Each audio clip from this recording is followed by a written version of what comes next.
शाहरुख खान को इस बात को याद रखना चाहिए कि अगर इस देश का बहुसंख्यक समाज उनकी फिल्मों का बहिष्कार कर देगा तो एक आम मुसलमान की तरह उनको भी सड़कों पे भटकना पड़ेगा। दोस्तों, आपकी एकता में इतनी ताकत है कि आप किसी को भी झुका सकते हैं, फिर चाहे वो कोई शहंशाह हो, दबंग हो, अली हो, चाहे कोई गिड़गिड़ाता हुआ किंग खान। आखिर किंग खान क्यों गिड़गिड़ा रहा है, वो वजह हम आपको बताते हैं। दरअसल अभी कुछ दिन पहले आपको याद होगा कि सैफ अली खान की तांडव फिल्म आई थी, तांडव वेब सीरीज आई थी, जिसको रिलीज करने से पहले उन लोगों ने हिंदू देवी देवताओं के बारे में तनिक नहीं सोचा था।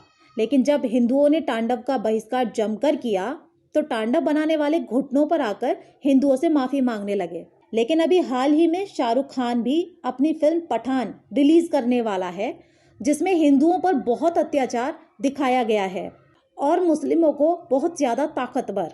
इसलिए सैफ अली खान जैसा हाल पठान का ना करें हम हिंदू। उसने हिंदुओं से अपील की है कि पठान फिल्म बनाने के लिए उसने अपना मन्नत यानी घर गिरवी रख दिया है। अगर हम हिंदुओं ने उसकी फिल्म नहीं देखी तो वो रोड पर आ जाएगा। दोस्तों, उसका हिंदुओं के सामने यूं गिड़गिड़ाती अपील करना मुझे तो बड़ा अचंभा हो रहा है कि हिंदुओं के भगवान को जी भर कर गालियां देने वाला, पाकिस्तान को नोटों की खैरात देने वाला आखिर एक फिल्म के लिए भला अपना घर दांव पर लगा सकता है क्या? बिल्कुल नहीं। इन मुस्लिम बॉलीवुड कलाकारों ने हमेशा हम हिंदुओं को बेवकूफ़ बनाने के लिए बहुत सारी कोशिशें की है, लेकिन अब हमें समझना होगा कि जब तक हम इन्हें इनकी असली जगह और औकात नहीं दिखा देते तब तक हम इन दोगले बॉलीवुडियाओं की कोई अपील नहीं स्वीकार करेंगे।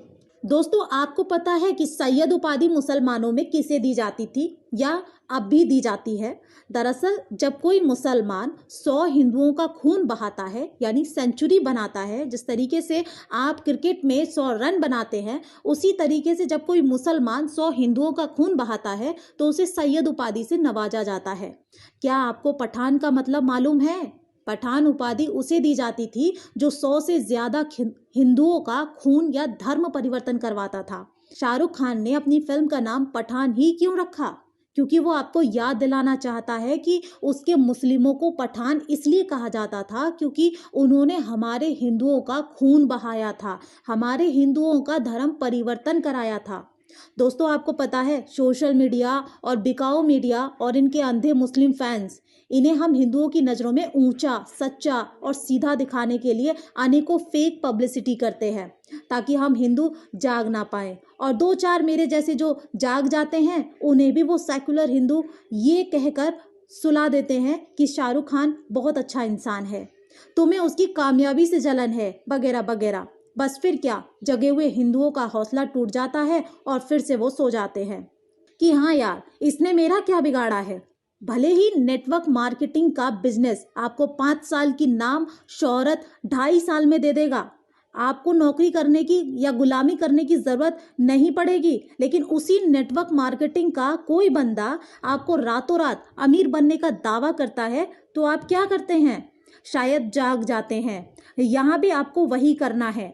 आपको पठान फिल्म बनाने वाले को ना तो माफ करना है और ना ही उनकी फिल्म देखनी है, क्योंकि ये वही दोगले बुड़के हैं जिन्हें खुद पर और इनकी हराम की कमाई पर बहुत ज्यादा घमंड है।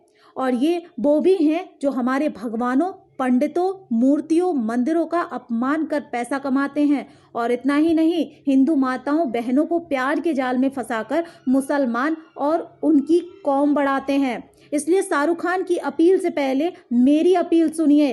अब वक्त है इनकी औकात दिखाने और इन्हें नंगा कर इनका तमाशा बनाने का। इसीलिए जिस तरह आपने तांडव का विरोध किया है, जमकर आप आने वाली सभी मुसलमानों की फिल्मों का विरोध करेंगे। शाहरुख खान को इस बात को याद रखना चाहिए कि अगर इस देश का बहुसंख्यक समाज उनकी फिल्मों का बहिष्कार कर देगा तो एक आम मुसलमान की तरह उनको भी सड़कों पे भटकना पड़ेगा। मुद्दों पर, तथ्यों पर बात होनी चाहिए।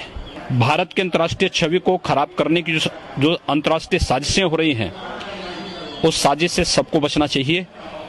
और अगर कोई इस प्रकार की साजिश किसी व्यक्ति या किसी पार्टी को निशाना बनाने के लिए पूरे देश को या बहुसंख्यक समाज को, दुनिया का सबसे सहिष्णु समाज को, ये तो हिंदू समाज है, उस हिंदू समाज को बदनाम करने के लिए कोई इस प्रकार के षड्यंत्रों में शामिल है तो उसकी सामूहिक निंदा होनी चाहिए, उसका सामूहिक बहिष्कार भी होना चाहिए।